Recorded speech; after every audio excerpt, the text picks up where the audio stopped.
Things. We have lots of things in our lives. Some are great touchstones and reminders, what we called at the time souvenirs.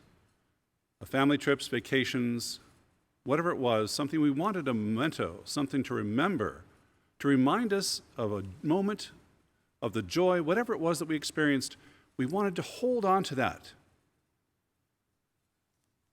Our faith sometimes is relegated to that. The woman in the gospel, if I can only touch the cloak. She didn't even dare to ask. If I can only touch the cloak, not even ask Jesus to hold my hand, to bless me, just touch the cloak.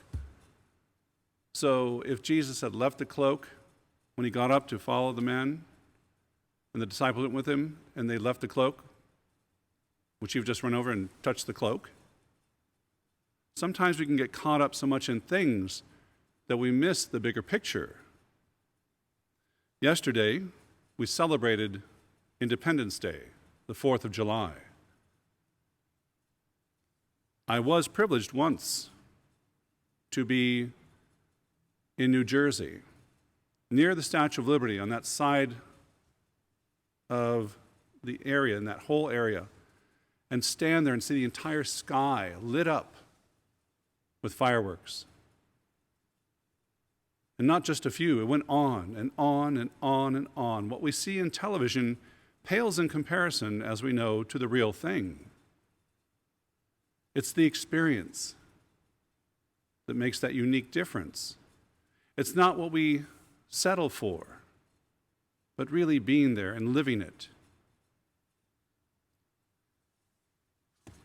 The official wants Jesus to be a part of his family just for a moment, to once again allow that experience of a whole, living, unique, intact family to have that experience once again. And he is blessed with that. The problem is sometimes we go running after things that, as nice as they are, we make them God.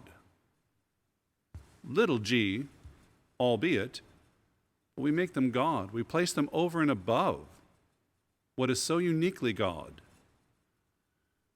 When we come to celebrate on Sundays, when we come to this table of Word and the table of Eucharist, it is God who speaks to us once again in the gospel, speaks to every age and every generation. It is God who is there present to be for us that unique strength that we will need in the week ahead.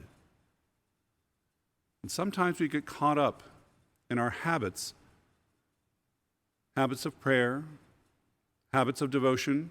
I'm not saying they're not good, they are good. Please, no letters, no emails, no nasty grams. Those things are good, but they're not the best. The best we can see all the time in that image of the crucifix. The best that God the Father had to offer for the salvation and life of this world. The best that Jesus offers in his body and blood, in Eucharist, to strengthen, to shape, and to reshape each one of us, to become that which we consume for the life of the world. We are a conduit and not an ending point. Our faith continues. Yes, we will celebrate Eucharist every Sunday, Sunday after Sunday after Sunday. And guess what? Albeit just short of Jesus coming again, a year from now we'll celebrate again Independence Day. And for those who stand near the Statue of Liberty in that area, they will see the sky and the harbors lit up with fireworks, remembering an event in time where people wanted to be free from persecution, especially religious persecution, to give thanks and praise to God with free and clear hearts. And so, my sisters and brothers, as we have celebrated Independence Day, we remember that we are also dependent, one upon the other, to be one nation, to be united with a purpose for the common good. Let us also remember that our faith is not something that is uniquely individual, but as we enter into faith, in the life of faith, the life of discipleship, we give ourselves to that which is greater. Singly, individually, we become the one body of Christ with the many parts. Christ as the head of the body, who leads us and guides us. And so we celebrate many things, and we do have many reminders of that which is important to us. I'm sure somewhere I still have a holy card from May of 1966 when I made my first communion.